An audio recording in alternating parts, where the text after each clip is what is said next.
কেনই বা তোমরা একথা বলছো? আমি তোমাদের সঙ্গে কি ধরনের দ্বিচারিত করলাম? আমি তো এরকম কোনো কিছুই করি নাই।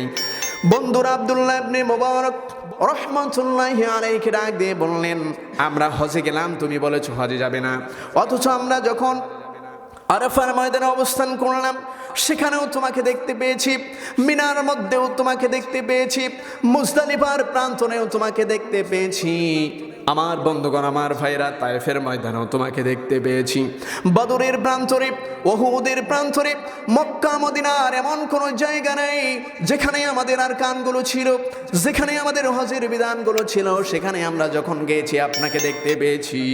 আমার বন্ধুগণ, আমার ভাইরা, শুধু তাই নয়, আমরা যখন বিশ্বনবী মুহাম্মদ সাল্লাল্লাহু আলাইহি ওয়াসাল্লামের রওজা মুবারক যখন আমরা জিয়ারত করলাম, আব্দুল্লাহ ইবনে মুবারক, তখনও আমরা কিন্তু তোমাকে দেখতে পেয়েছি।